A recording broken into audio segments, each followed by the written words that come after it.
Peekkm here, and I just wanted to get on here and talk about skin lighteners. Dun, dun, dun.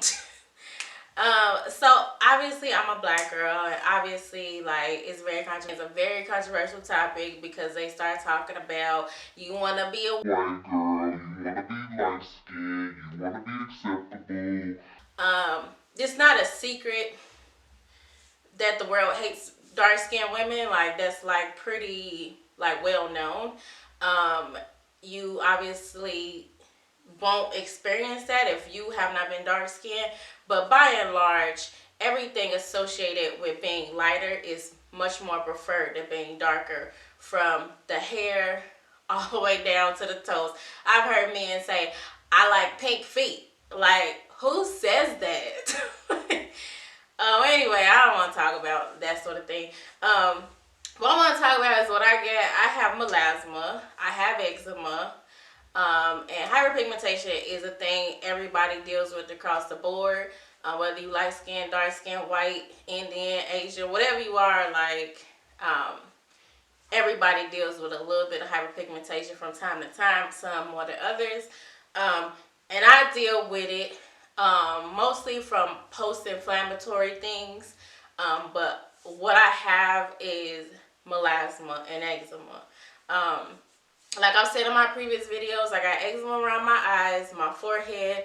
I get light rash around my mouth at times. My neck and my ears are like the most prominent seen areas that I have it. And it's something I've been battling for about 10 years. And now maybe within the last 3 years, I've been kind of trying to rectify that and paying closer attention to it. One, because I got more money, and two, because I'm old and I don't want to look. I'm older. I don't want to look old. So,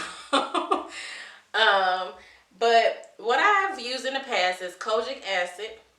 Now I would say Kojic Acid take a long ass time to work. Like it take probably about 6 weeks to work. I've used this Kojic Acid Soap, and I gave up on it because it just take too long.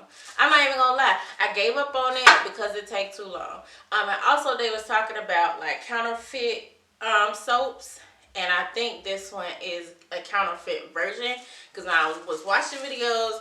They was like, yeah, like the ones they were showing it, like this the real one and this the fake one. And I think I have the fake one. When you like look at it, it's really small, and the real one is much bigger, and you can like see Kojic Sam listed across the soap. And I don't remember this one having the embossing on it, or is it embossing, engraving on it? So I don't think that was the real one.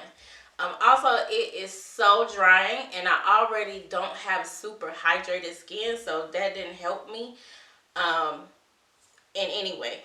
But I have used the Kojic Acid that did work, and it was a mixture that I got from a dermatological clinic.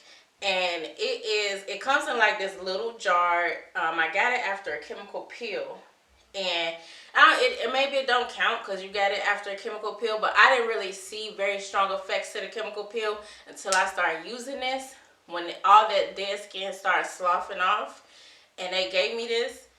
I saw such great results. But the thing is, it's formulated by like, I don't think they had a pharmacist in their clinic, but somebody was formulating some, because this has a stable form of vitamin C, the stable form of Kojic Acid. Yeah, it's a mixture, but the strongest ingredient in here is Kojic Acid, and it's a stable form, because a lot of times when you get vitamin C and Kojic Acid, it's really unstable. You have to keep it in the dark, and you have to keep it in the cold, and it can't be in a moist place. Like it's like all these different factors that play into it going bad. So you have to be careful.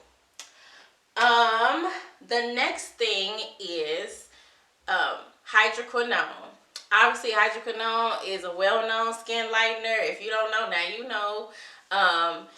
It's another thing that take a long time to work. It took me, I would say the first week you start seeing results, but after taking it, after applying it day and night over a month, you see way more results. And by the time like 8 weeks have passed, like you are like clear of your melasma or your hyperpigmentation. The thing is, once you get on hydroquinone, you can only use it for, I think, up to maybe 4 months. And then you have to abandon it for a time. I don't exactly know the prescribed time. My doctor had me on 2 months on and 2 months off. I prefer to get it from an actual dermatologist because it's a very unstable product. I don't feel like if you got it offline that it's most effective. How old it is, who are the handlers, are they mixing things that they shouldn't? Like, I just don't trust it to get it online. But hydroquinone is very well respected in dermatology for melasma and hyperpigmentation. Also, once you mix hydroquinone and tretinoin together, which is retin-A, vitamin A in its medical form, it's a powerhouse. Actually, they have like a medicine called Triluma, which treats melasma. And I haven't been on that, but I think it's melasma. I think hydroquinone and tretinoin are both in Triluma. And there's a third ingredient in it. I can't remember the name of it.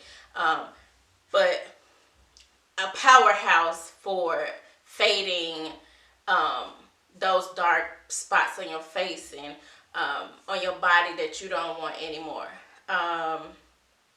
And also vitamin C, another thing very similar to these products. They take a long time to work, and you have to be very careful and mindful of the sun. According to Dr. Dre, you gotta be careful about your phone. You gotta be careful about the night. You gotta be careful. Like, she will tell you, you need to be careful with just about any type of light. Like light you don't see and light you can't see will make you darker. So if you like balance something like melasma, like, it's really frustrating to have to deal with it. But if you want to keep your complexion clear, you don't want it to be blotchy, you don't want it to feel like it's different from your neck or different from your chest or any of those things. You want to feel beautiful like every single day that you walk out the house. So, like, stick to your sunscreen, have a regimen, be committed. Sunscreen, sunscreen, sunscreen. I can't promote it enough. Also, not all sunscreen is created equal, because some sunscreens are broad spectrum and some of them are not, and even broad spectrum is sometimes not even enough. Like, you need to get PA+++++, and that is a certified sunscreen for blocking sun rays. And America does not have the strongest filters. I believe Asia, maybe China or Korea, obviously they're very fair skinned. They have very strong filters in their sunscreen. The United States just does not. Even the UK has better filters in their sunscreen than us. But I get my sunscreen from Brazil, or the sunscreen that I have is formulated in Brazil, and it has like a natural sun blocker in it, called, I think it's Firm Block, and it's formulated, I think, through science and like harvesting plants, and it was recommended to me by the dermatologist, because the stuff that he wanted me to buy or stuff he was recommending, I was like, sir, I'm black. My dermatologist is black, but I had to tell him, like, I'm not wearing nothing that's gonna make me look ashy, that's gonna make me look not like myself, or make me have to put on foundation after, because you're defeating the purpose when you put on foundation after your sunscreen. Unless it's the nighttime, or unless you only gonna be outside for like an hour and a half, 2, maybe 3 hours. Because after 2.5, 3 hours, you have to reapply sunscreen. So it's pointless to keep on makeup during the day if you plan on being out in the sunlight for a long period of time. Like, if you're gonna be out in the sunlight try your best to go light as possible, or wear a foundation that will that has SPF in it, preferably SPF that's more than 15. Because again, pointless. Like, you have to reapply sunscreen if you have melasma or you deal with any hyperpigmentation that you're trying to get rid of. But that's all I want to talk about today. If y'all have any questions, leave them below. Comment, subscribe, talk to me. And I will talk to y'all later. Bye.